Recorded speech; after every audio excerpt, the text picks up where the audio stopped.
Welcome back, sewists. We're going to do a few more very easy baby projects today.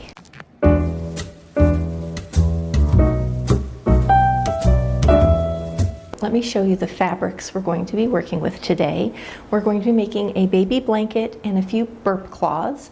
These are in the very easy beginner sewing project category. I have chosen a flannel cotton and then a plain cotton to back it. So these are my blanket fabrics. You might recognize this gingham because I actually used it in my lemon dress. And then look at how cute this is for the outer blanket. I have made many of these blankets. The flannel side feels wonderful against the baby. Having the two different types of fabrics actually gives more of an option. I really like making it this way. You can also do this in a knit. When buying fabric, to make a square, what I would consider a layette baby blanket, you need, this is 45-inch wide fabric, so you need 1.25 yards. So that'll give you a square blanket. Make sure you pre-shrink this. So these have been washed and dried. I've also bought just a little scrap of this, and I bought it to do little trim pieces on our burp cloths. The burp cloths will be made out of cloth diapers. I had these when I had my own children. They are absorbent, they are soft, they wash great. I love them, but they're not really cute. So we're going to zhuzh them up a little bit. With this, you can definitely use trims and laces and other things. You can embroider on these. I might embroider the name on these when I'm through. That's something you can do at the very end. Or you can do it in the beginning and then cover the stitching on the back side with your, there's lots of ways you can do this. You can get very creative. You can also put a little lace in there. I pulled this out just for an example. It's perfect. This is why we keep our scraps, because you don't need very much. The blanket, I'm going to be making it as simply as possible, but you could bias bind the edge. You could insert a lace in the edge. You could insert little pom-pom trim in the edge. So you have lots of ways you could fancy up. You could zhuzh up your little project if you want to. I'm going to go simple. So that's it as far as supplies. What we're going to do is match up our little pieces of fabric, and we're just going to cut away the selvage. We do not want selvage in our project for our blanket, so I'm just going to cut the selvage off of my flannel and my cotton real quick.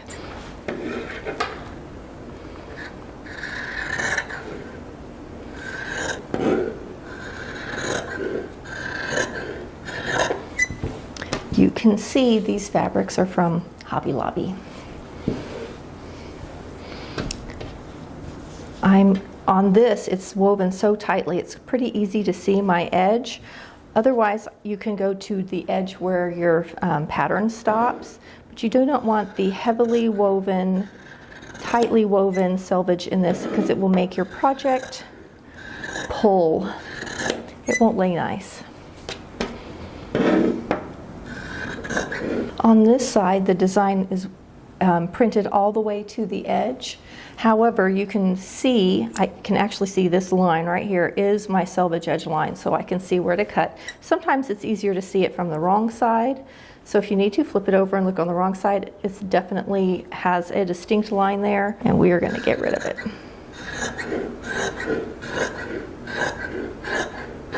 Now on the gingham check, I'm just going to move over and go straight up a line. This, on this side anyway, is not as tightly woven as deeply. It's really just on that outer edge, so I'm just going to get rid of a little bit of the selvage on this side. And it has a nice line for me to follow. And then on this side, let's look. Same thing. Both sides for this fabric are not super tightly woven, so I'm just going to come up and trim off along that edge. Okay, I have taken my two fabrics and I have laid them face down on top of each other. I have more of the gingham than I do of the flannel because I want to be able to use a little bit of this in the burp cloths. I'm going to use a little scrap of this, so I bought a little extra. I have lined up along one selvage edge here. This selvage edge is where I've lined up. Now I know all I've done is pre-shrink this. The edge is serged for now, but it's not straight because this top one, both of them, they just chop them off at the store. It's a little bit uneven, not terrible, but not perfect. So I have lined them up on top of each other. They're almost the same width. They're very close. If you've ever worked with flannel, I'm going to age myself.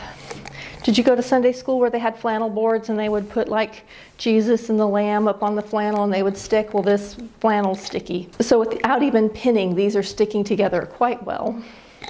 So this is all lined up. It's perfect across the width. I am going to put a few pins in it so it doesn't move, and then I'm going to flip it over. But what I want to do is I'm going to cut on the gingham side so I get a nice straight edge on both ends, pinning first so that I have a nice square blanket, or close as I can get. And then we're ready to sew. We're sewing this like an old pillowcase. Right sides together. We're going to sew all the way around and leave a little hole to pull it through. Going to be very easy. So let me grab a few pins. I'm pinning at both ends, just a few to make it stay in place as I move it around and I don't get much movement. I don't want to pin past my edge here because I will be cutting, so I'm kind of pinning in a bit. Now, not only is flannel sticky, it can be a little bit stretchy because when you wash it, it fluffs up, it has more nap. It gives it a little bit of stretch. You can kind of pull back out some of that nappiness. So hopefully they will shrink at the same rate. Okay, flipping it over. Now I can see my gingham and I can see where this ends. So I'm just going to come in and trim very carefully, following that gingham edge. So it's going to give me a straight blanket. One thing about the gingham is if you cut it crooked or sew it crooked, it really shows up because you have a nice straight line to look at. We don't want that. So we're going to trim up. Now this may not be a perfect square when I'm done. Maybe a tiny bit longer than it is wider, which I'm fine with. One nice straight edge. And come over and do the same thing on this end. Want to get as close to the edge as possible while staying on my both layers of fabric.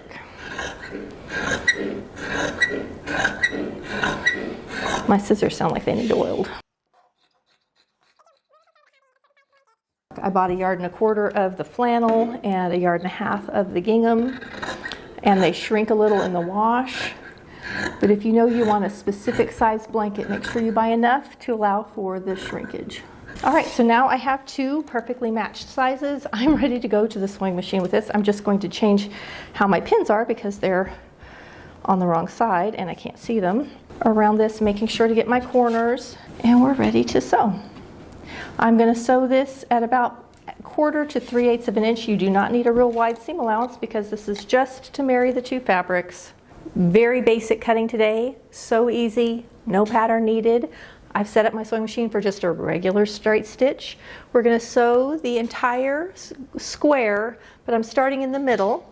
So here's my big square, both pieces together. So here's my square. I'm starting in the middle right here instead of on an edge. I'm going to leave a hole. So where I start is not where I'm going to finish. I'm going to stop and leave a little hole to turn everything through. So this is my starting point. Back stitch. We're going to sew, turn the corner, sew all the way around, turn the corner, sew all the way around. Sink your needle and turn. Very easy to do corners. Because I have this gingham, I'm going to just sew along the edge of the gingham. So let me show you what I mean by that. If you want to do a blanket that has an embroidered name on it, you want to embroider it before you do the lining. So on the side you would embroider, you will hoop it up and do your name, and then when you're ready to do the embroidery, or when you're ready to finish your blanket, the raw edge of that embroidery, the ugly side of it, will be caught between the 2 layers. The lining will be perfect, and the side with the name will be perfect, and you will not see the back side of your embroidery. If you want to make this lace trimmed, you can slide the lace in between the 2 layers. Make sure that the edge of the lace is in here, so you're catching the edge of the lace on this side, the selvage edge or the seam allowance edge of your lace over here, and the decorative edge would be here. It would be between the 2 layers. And then when we turn it, that lace will pop to the outside, and you have a cute little lace edge. You can do the same thing with like a pom-pom trim. Okay, 2 of 3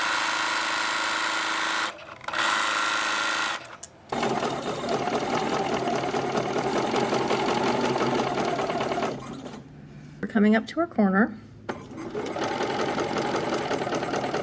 I'm going to sink my needle right in that corner and turn and continue down.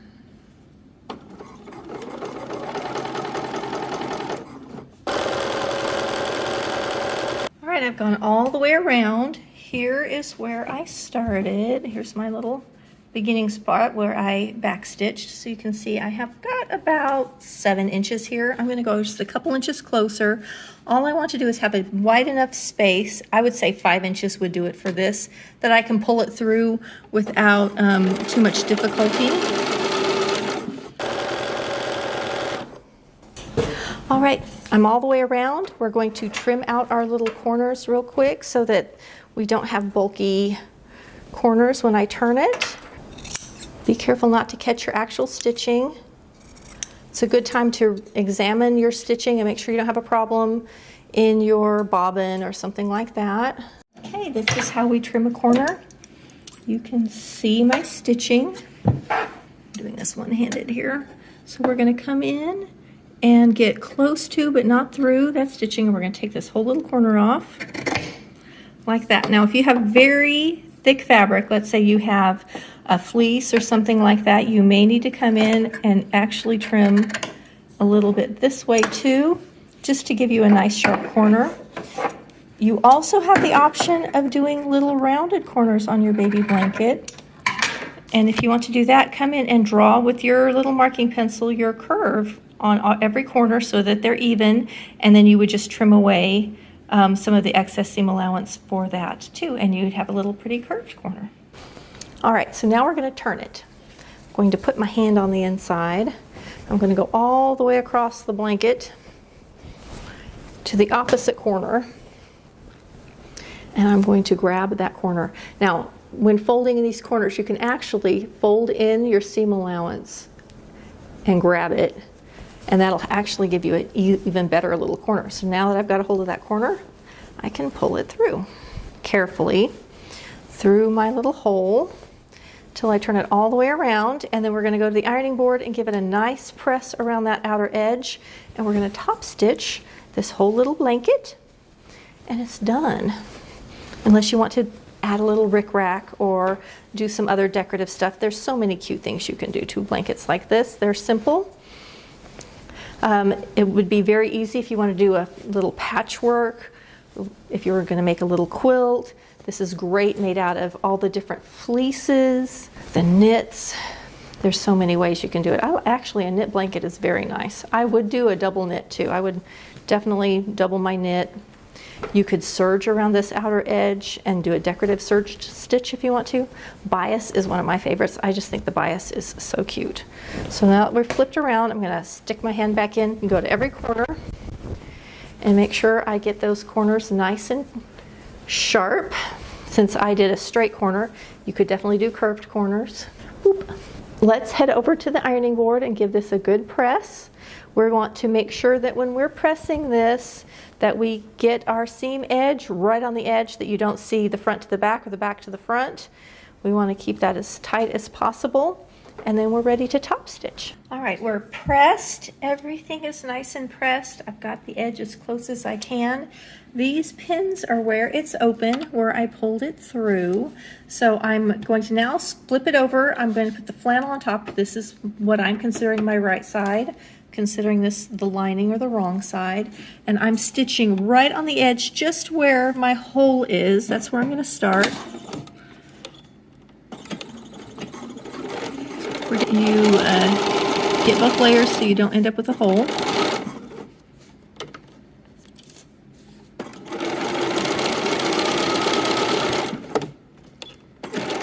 I've sewn my hole shut. I'm using my even feed foot. You could also use a walking foot.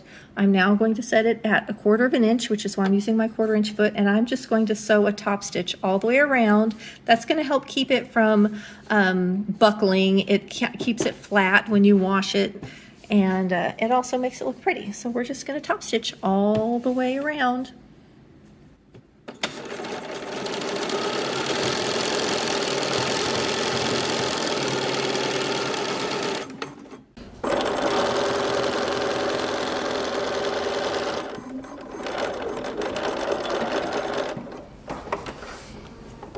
Okay, we have got a finished little blanket.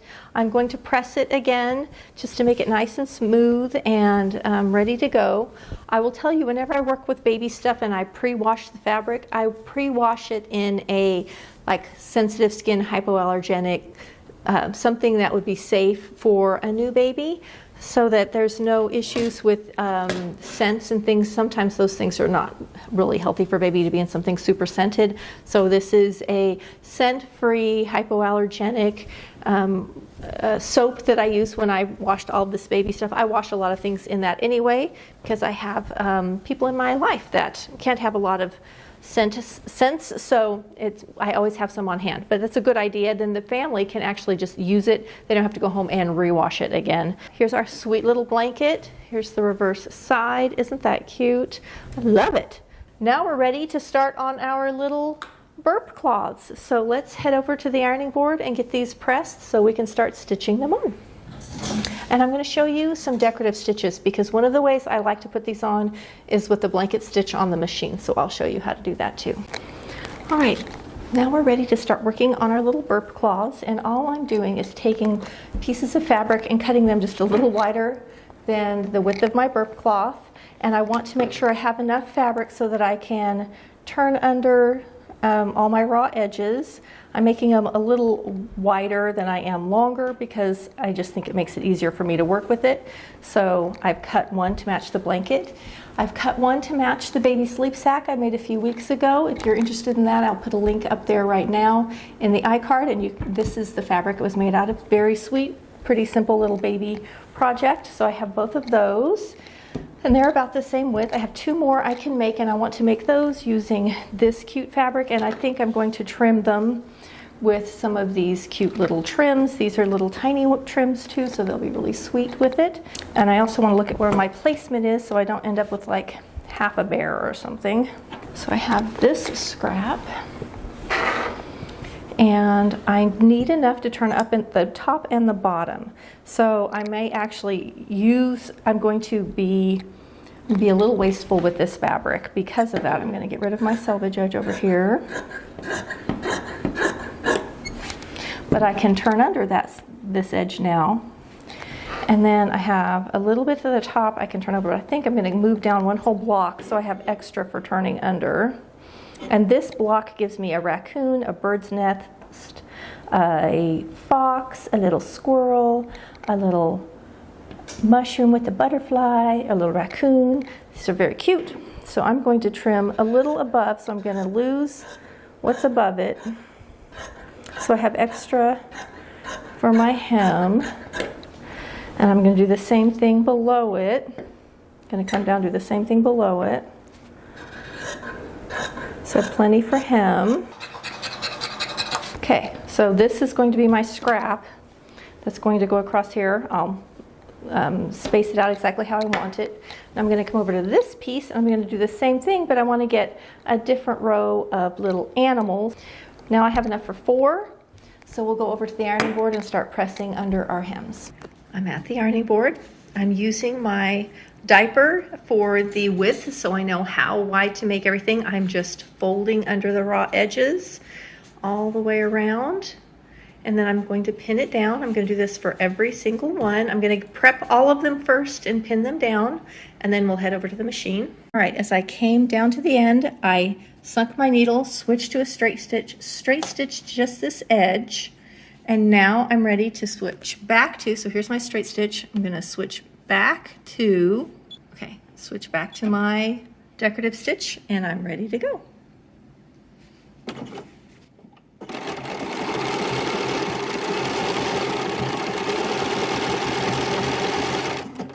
And look at how cute this is. Okay, now that we have the gingham on, I want to do this cute little lace accent. So I've cut my lace the size I want, and I've fished through the ribbon, and I've made it so that I have a little tie that's offset, and I'm going to actually stitch this down behind to keep it tied and keep it in place. And I'm going to, you can see where I have it pinned down, I'm going to go ahead and just straight stitch down this side of the lace first, Then I can flip it over, and then this side will be nice and secure, and then I'm going to trim away a little bit from behind, and then I'm going to top stitch down across here, all the way across. I'm going to also make sure this side's flipped down. So we're just going to top stitch this around. I'm going to stitch on this little insertion part of the lace. I'm going to stitch here and here to hold down this whole little piece of lace, making sure not to hit my little bow. Now I want to trim away some of this excess back here just because it's going to make it neater. So we'll just get rid of that. Now I'm going to fold this over, pin it down, and on this side, because I could potentially, before stitching it down, lift this up and sew that side too if I'm really careful with my measurement. So I'm going to see if I can get that done, and that'll just make that side just as secure, and then we just have to top stitch. Okay, can you see how it's loose, but this side's pinned down? I'm just going to slide, whoop, caught my bow on the foot toes. Stitch this side down, doing the same exact thing. Make sure you back stitch. See how I'm lining up my stitching. Got a few pins in it, and now I'm ready to just start stitching down, making sure to line everything up.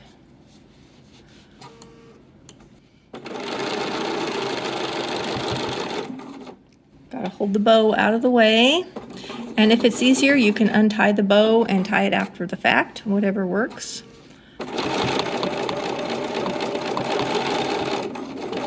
Okay, and there is one little burp cloth finished. This is the right side.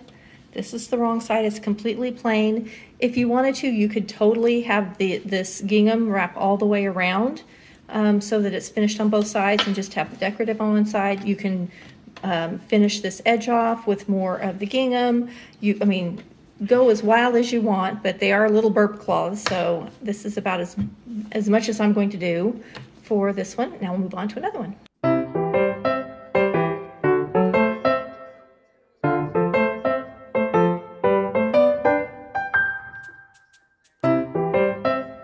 Okay, I'm setting up my embroidery machine. I'm going to embroider the word baby just so you can see how it's done. I've got to change my needle to an embroidery needle.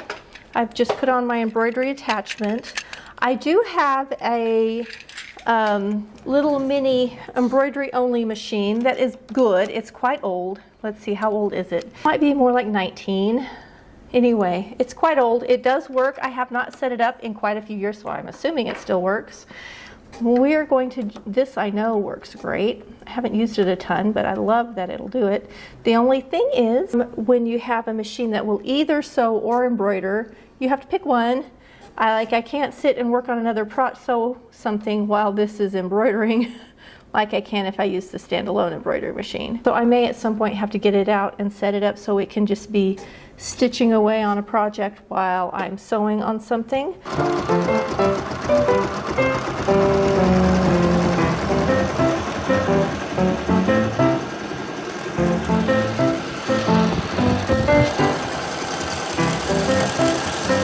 Okay, I am finishing up my last two little burp claws. I'm going to arrange everything out for you and just show you how the little outfit and I'm going to arrange everything for you so you can just see how all the little baby items I made look together. I sort of tried to make them go with the theme of the nursery and also look nice together and be in a color palette that I knew the mama really liked. So I'll show you that in just a minute. I'm almost through sewing. I have another burp cloth to finish up. Let's head over and let me show you all of the baby items together, including the little sleep sack. So if you want to make that cute, super simple, another great entry-level sewing project, sewing with knits project, I have a video on that you can watch. It'll be in the description, and I've also put an iCard earlier in this video.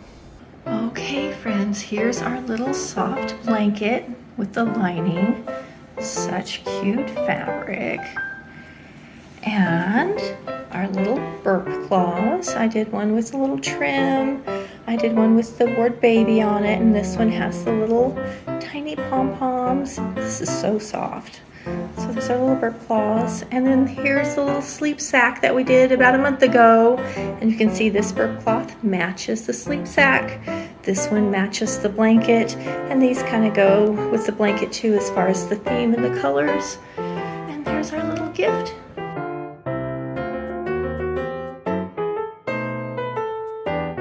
Thanks for sewing with me. I'll see you next week for another fun video.